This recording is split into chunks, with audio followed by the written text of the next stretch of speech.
Hi, and welcome to CNN. Thank you for tuning in to episode 57 of The Developing World. Today we are covering in particular the developing nation of Afghanistan. And we are going to consult Mr. Ross on the developing nation of Afghanistan. I understand you have some questions for me. I do. Please, go ahead. All right. The first question is, what do you think is Afghanistan's best way to use their arable land or best option to replace and compensate for the poor land in this country? So if I understand your question correctly, you're asking what's the best way to use the current land Afghanistan does have that's good for farming, and how to reclaim the land that is not good. Absolutely. Okay, well, only 12% of Afghanistan is actually arable land. Most of it is one freaking giant mountain. And it is very rugged. There's not a lot of sustainable plant area there, but most of the areas in the flatlands to the west of the country. And a lot of that land is actually being taken over by desertification. So it's gradually turning into desert because the land there is all the trees are being taken off for lumber by other countries. So it's kind of a sad situation there. But they have the amount of water necessary to irrigate that land, but most of it is being taken off into other countries. Since it's a mountain, it has the reservoirs and it has the dams at the top of the mountain, but they all flow out into like Pakistan, Turkmenistan, and China. They all flow out of the country. So in order for them to better use this land, they have to re-irrigate their land and to plant more trees. In 2005, there was a initiative that was started where they were starting to plant thousands of maple saplings in and around Kabul and in other parts of the country, which in turn is preventing that desertification and making the land more arable. Does that answer your question?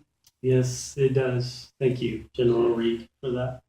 My second question is, what do you think the effect of U.S. intervention and other nations' intervention has had in Afghanistan, either culturally, economically, or politically? So you're asking what the effect of other nations' military presence is and humanitarian presence. Yes. Well, prior to the invasion of Afghanistan by the U.S., it had been ruled for several years by the Taliban, which is pretty restrictive, taught a very, very restrictive form of Sharia law called Wahhabism. It was very repressive and it was very strict, and it really strangled the country from growing economically. And even prior to that, there was a king in the country who was very corrupt, and it destroyed the economy as well. So for years and years, it's been an unstable country. It's had a lot of bad things happen to it, and it's been very unstable.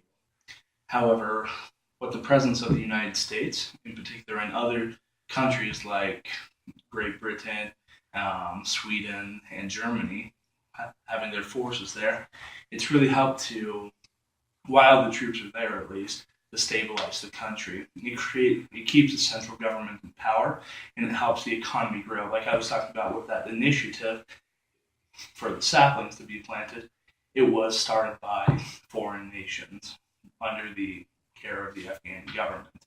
Also, they're helping to train a national police and army force, which, while it still kind of sucks right now, it could get better. So overall, I think it's having a bit of a stabilizing effect, and it's keeping the Taliban, most notably, from retaking power in Afghanistan. Okay. That was great, Your Highness. The third question is going to be directed towards gender equality. Since you mentioned that the improvement of gender equality would have to begin by the choice of the individuals and their families, what ways would you influence or teach families positive habits? So, if I understand correctly, you're talking about gender equality. What would be my suggestion for influencing the families to adopt practices which would empower the women in their family? Yes. How would individuals and their families teach positive habits? Wow, an interesting question with more of a complex answer. The most simplest answer, but not really practical, would be the gospel. The current gospel of Jesus Christ that we have right now is the best thing for influencing individuals and for improving the lives of people everywhere. However, that's not really a practical option right now. So, something that I've always thought was the best for improving the lives of people on an individual level is basic education. If an individual is able to move beyond their current level of education and be more aware of what they can be and what they could have, then they are more likely to desire that, and they're more likely to work for that. And you can't, it's the same principle as you can't teach an old dog new tricks. The current class in Afghanistan, the current ruling people, you're not really going to be able to change them that much. It has to start with the younger generation. It has to start with the children and the young adults, the college age people, the people that are most impressionable and the most willing to take on a different role, something that they want to do.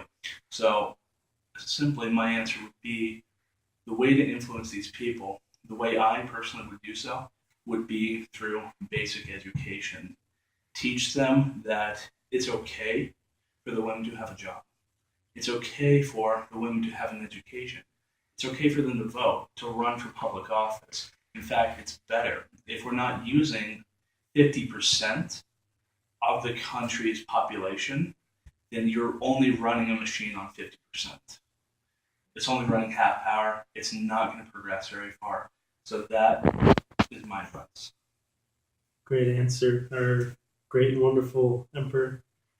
So I understand you have some millennial development goals that you'd Indeed. want to teach me about. Okay.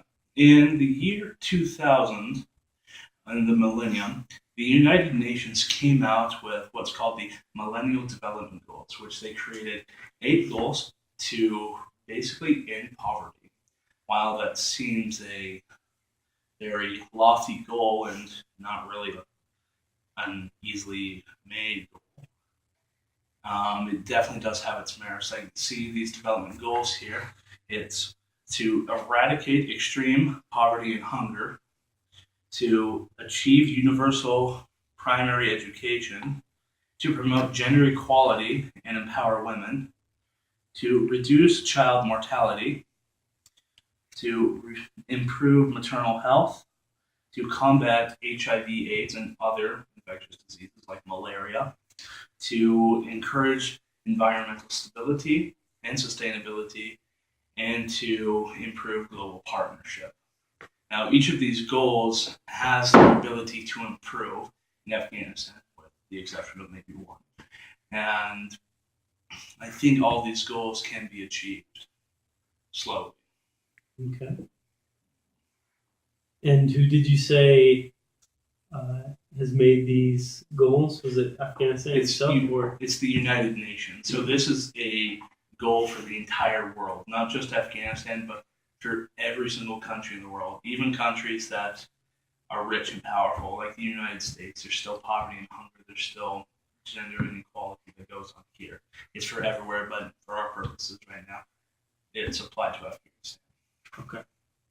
And they felt like these were 8 goals that could, I guess, universally Mm-hmm. be applied to each. Yeah, the United Nations felt that these 8 goals were fairly broad and could be applied to just about every country. That they could all work out, give or take circumstances. And do you want to go into specifics how the country Afghanistan's doing on each one, or Yeah, sure. you? Well, let's look at every single one of these goals and how Afghanistan is doing on these goals.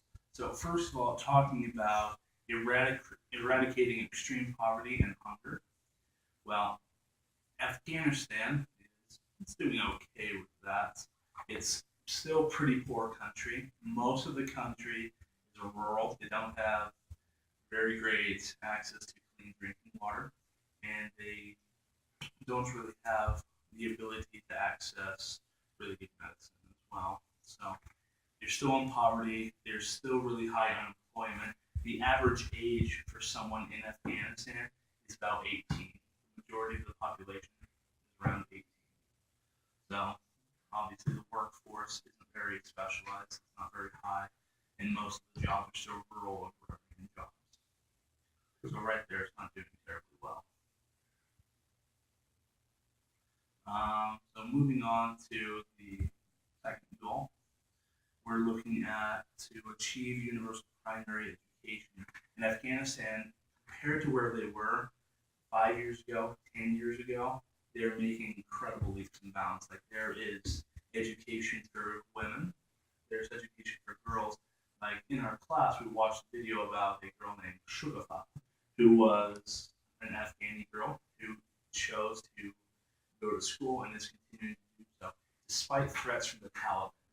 The Taliban very much opposes education for women, and have been known to blow up these schools while schools in session. So it's making really good strides in the face of great adversity. So it's really improving itself there to achieve universal primary education. And moving on to promote gender equality and empower women. It's not doing quite as well on this. But like I said before, with the education, like it's making primary education available for women, which is good. But going above like the young girls' education, most of the female population is still illiterate. They're still uneducated. They have no real jobs other than that the role of a wife, and they don't really have a whole lot of rights in their household. Their main job is to cook meals, clean the house, care for the children. It's very still a patriarchal dominated society, which as most of Islam is. And I'd have to say that's still kind of a cultural thing. If the women choose to live so in such a manner, that's their choice, and I'm not going to take that away from them. I'm not going to. We can present the option to them and say, here's what you could do, here's what could happen, but if they choose not to, then that's their choice. And I believe that that should be left to them. And so, reducing child mortality. Afghanistan has the highest rate of infant death in the world. It's about every 1 in 10 children can expect to die before the age of 3. And that's really, really high rate of death. So there's, I think the statistic is there's 0.4 hospital beds per 1,000 people in Afghanistan.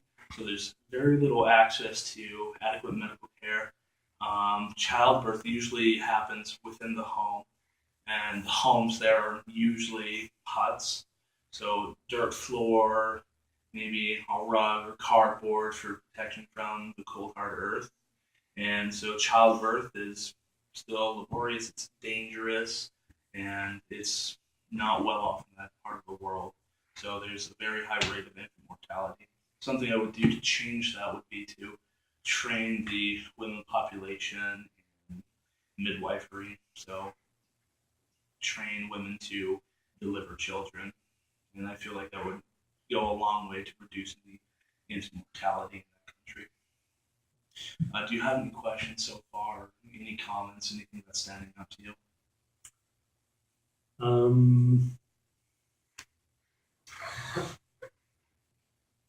No, I do not.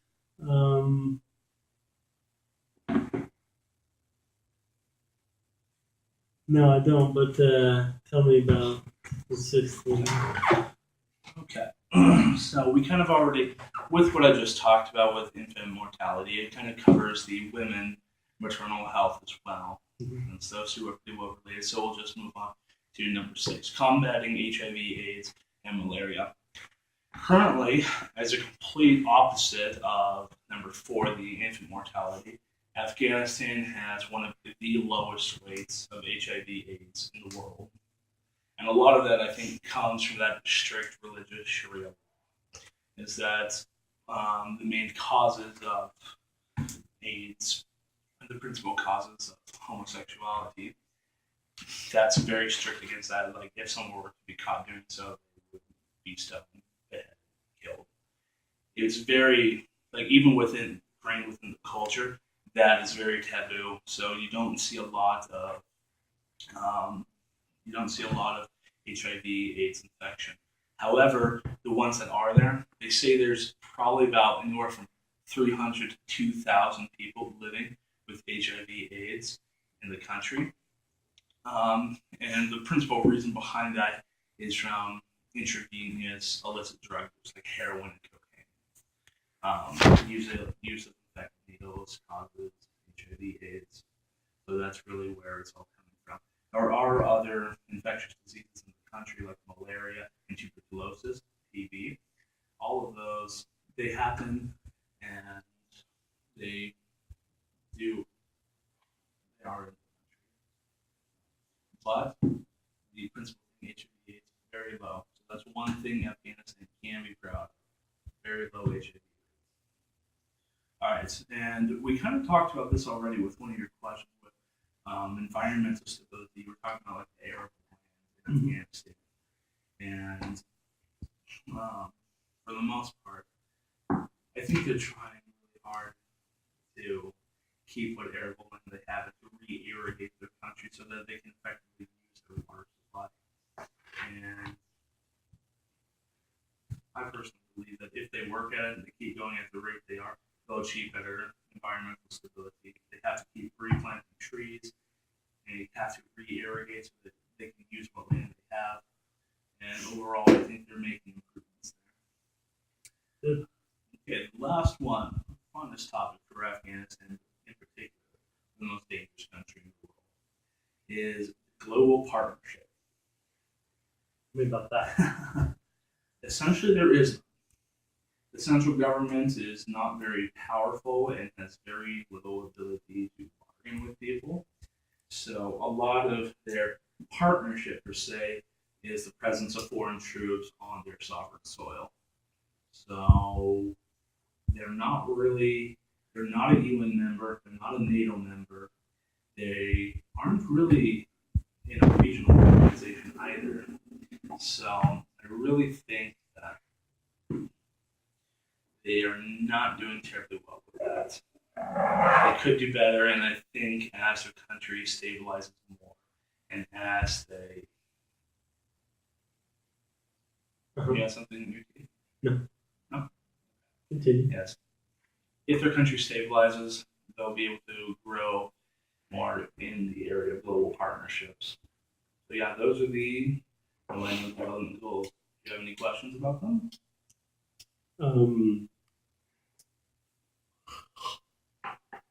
How many do you think that Afghanistan should focus on? All of these or any specific ones? Really, what I think that they should be focusing on is achieving primary education for people and the environmental stability. I think poverty ends when people are able to feed themselves and when they're able to move beyond their educational level. Instead of having to be generations of farmers and herders just because that's all they know how to do, they should be able to learn how to develop a trade and specialize in that trade. And I think that will ultimately lift the country out of poverty. For one, being able to feed themselves, so improving global environmental stability, and being able to educate themselves, so achieving a universal primary education. I think those two are very significant goals that they need to be working on. Mm-hmm. How well do you think that the Afghanistan government can take on these goals, or how adequate is their government infrastructure structured to take these on?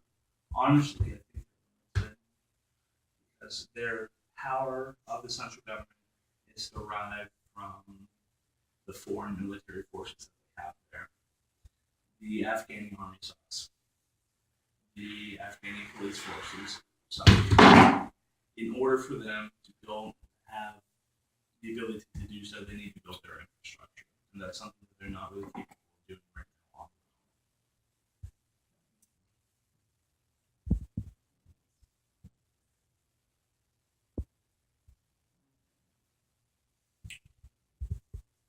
And I think we've answered most of the questions, but did you want to answer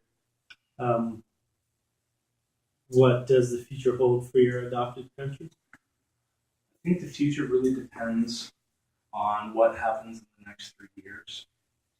If the United States pulls its forces completely out of Afghanistan, I truly believe that the country will descend into civil war, and all of the progress that they've made with the goals will disintegrate, and it will be lost. However, I believe if the United States stays in there, we prioritize their goals not only to fight the Taliban, but to build the infrastructure of Afghanistan, transportation, education, health, and environmental sustainability, then I believe Afghanistan has the ability to emerge from poverty and take its place as a functioning member of the world relations and society. Okay. Do you have any other questions? I do not. I appreciate you asking mine or answering mine. Yeah, I got a question. It's over yet? Well, I think. There's a hair on May I it. see that? Ew. I think that we are done. Thank you for